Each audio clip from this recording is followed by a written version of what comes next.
Hello, baseball fans. Welcome to what I think they call an emergency pod, a reaction pod. I'm not hip. Something like that. Maybe. Yeah. It was such an emergency pod. I didn't even have time to put a collared shirt on. Yeah, or shave your face again. Or shave my face, yeah. Oh, wait, yeah, you're not wearing a golf shirt today. Wow. Yeah. Okay, well, we're doing this because the Jays are on the brink of advancing to the ALCS, eliminating the Yankees. I know anything can happen, but normally we tape later in the week, so we're not going to release the official full episode until after this series is done. But Whit, I am freaking the F out. I may need to be calmed down. I love the Blue Jays. It was electric there. Like, I saw them win their first playoff game in 9 years. Sorry, I've already lost it. You good? I'm not. We're not even a minute into it. But there's still so many things to talk about, and we need to talk about Ice Trey. Trey Yesavage, the rookie, who was in Single A earlier this year, making franchise history for 11 strikeouts in his playoff debut as a Blue Jays pitcher. That was franchise history. What was about it that made him so difficult for the Yankees to hit off of, and what did you think of his performance? Well, he had it going. He had everything going. He was throwing strikes. He was throwing strikes early and making pitches when he needed to make pitches. So first thing is I think it was a great move by the team to throw him game 2.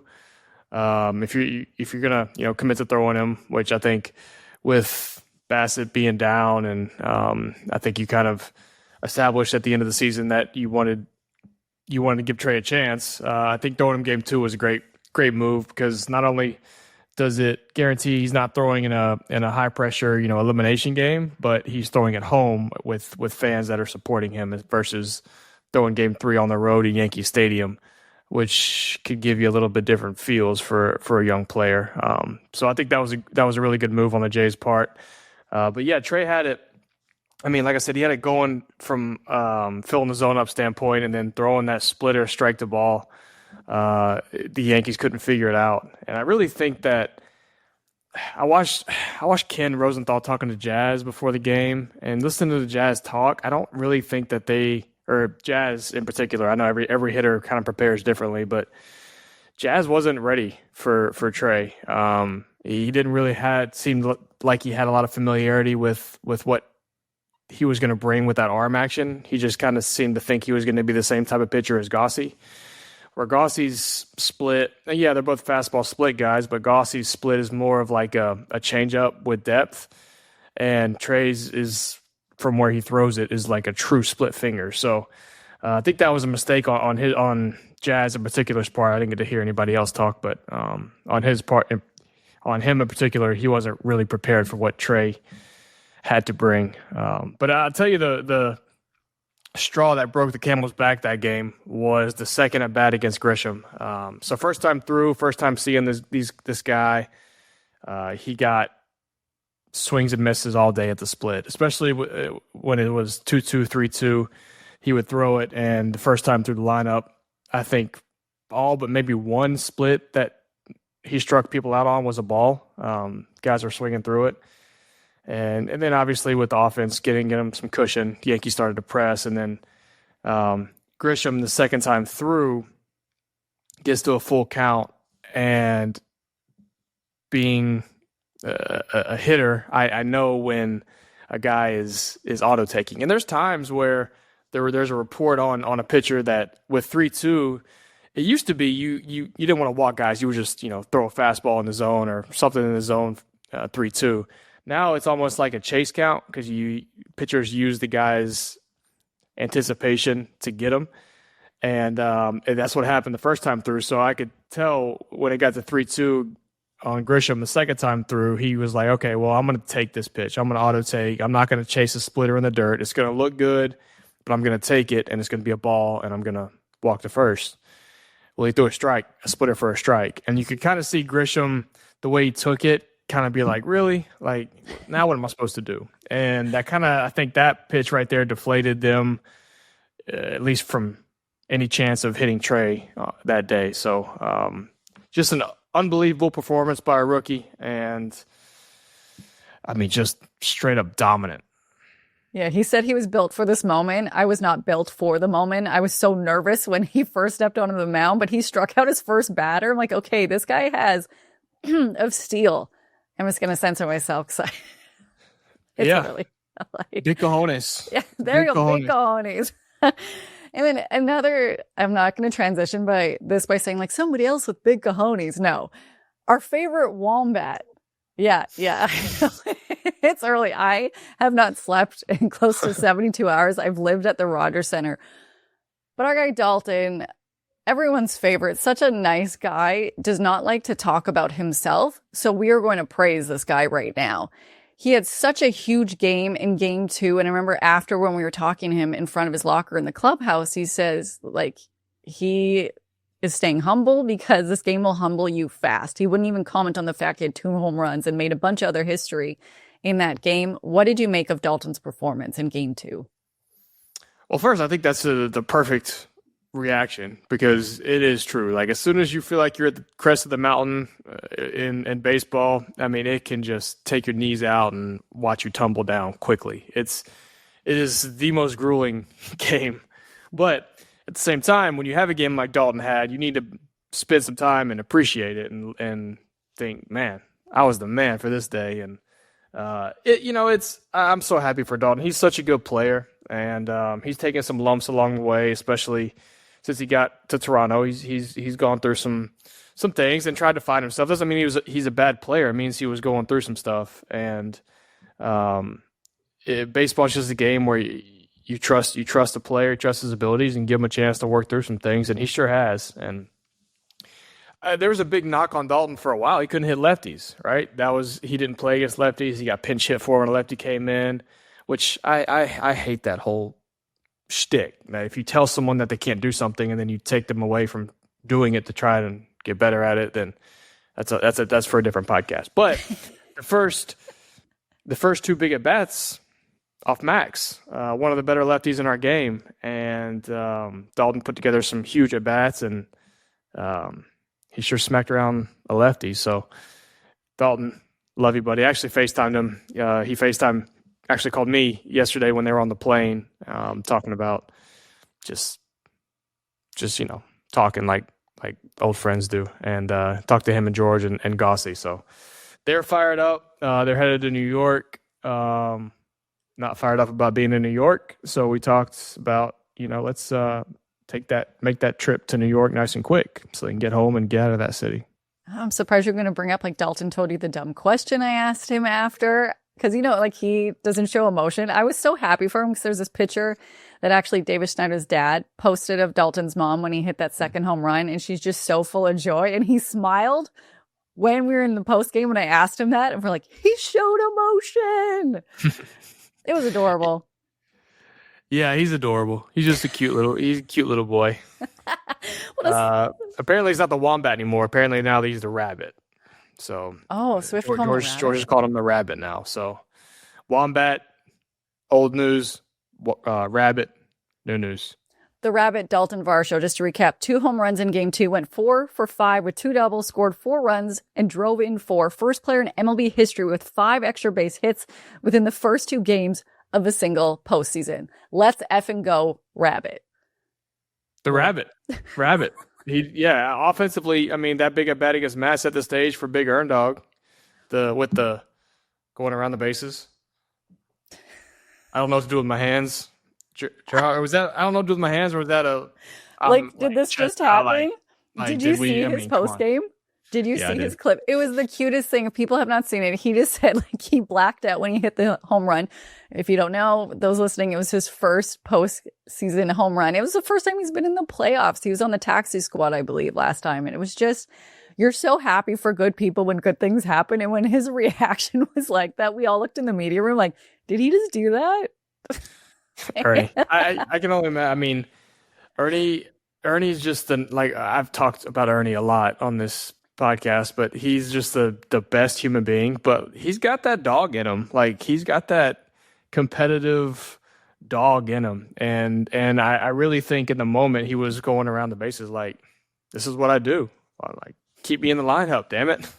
and I think I really hope they do.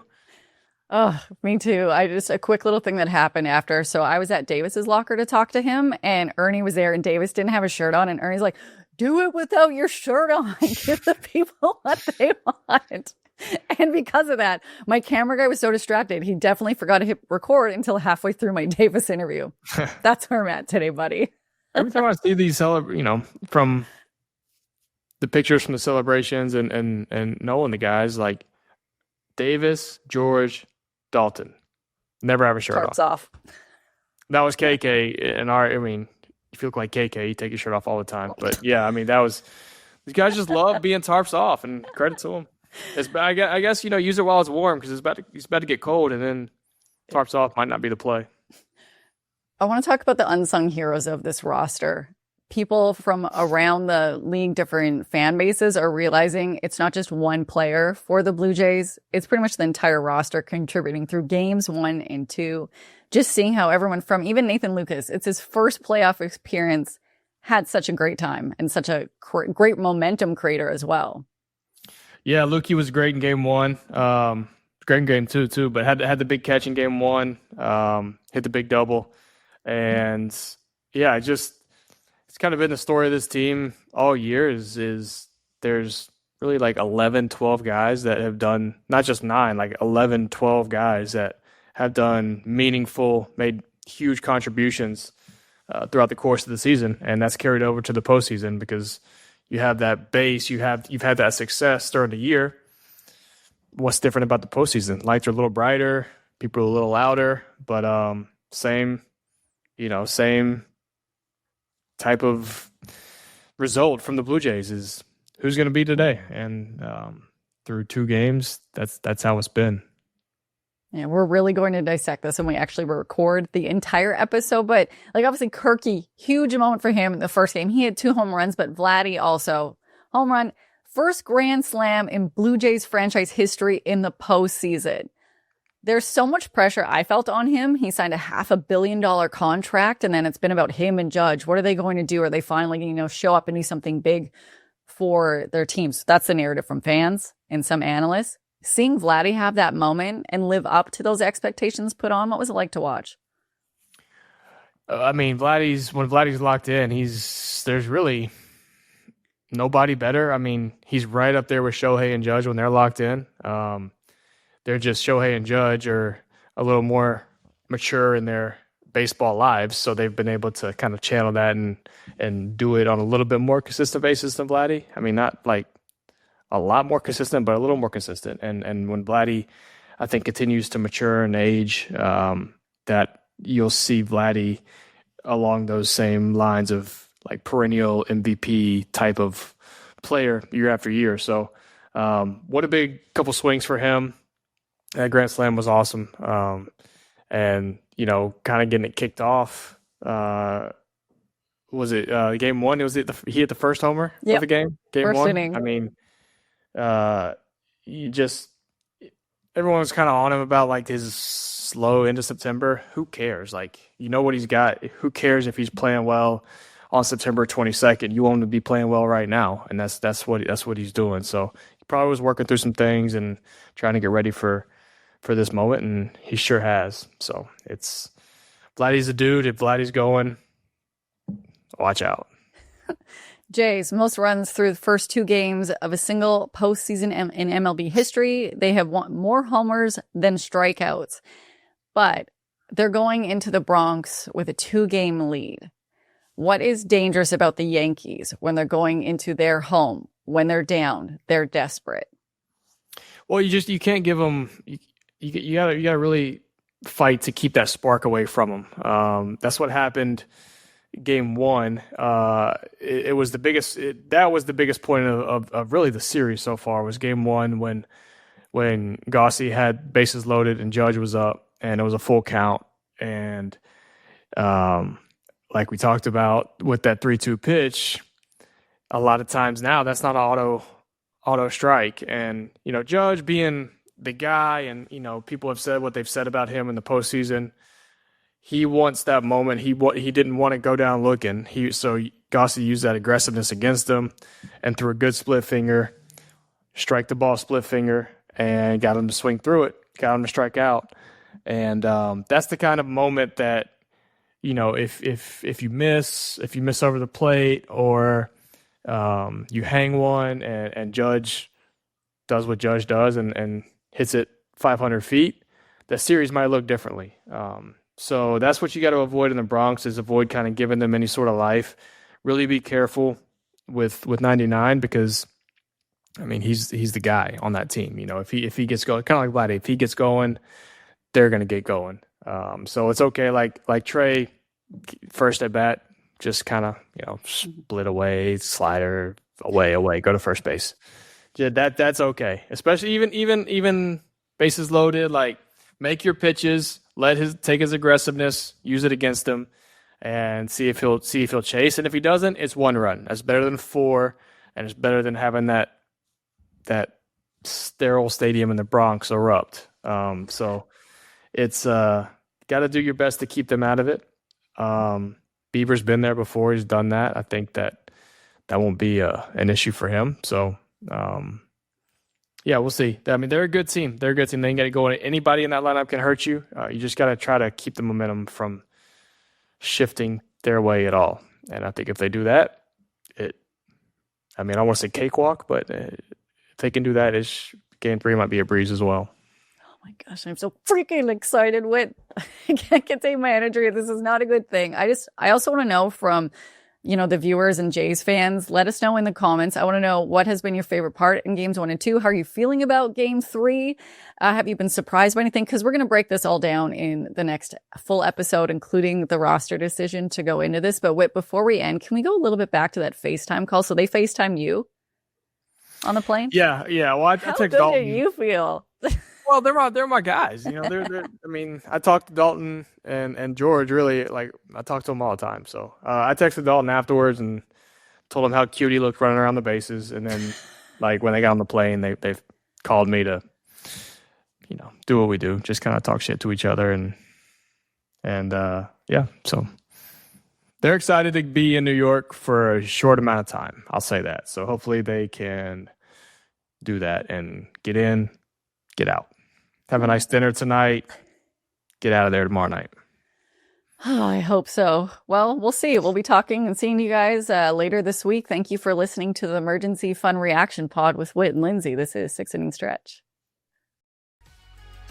Thanks for watching this video. If you want more interviews, analysis, or Blue Jays news from the 6 Inning Stretch, make sure to hit the subscribe button below or watch more of our content over here.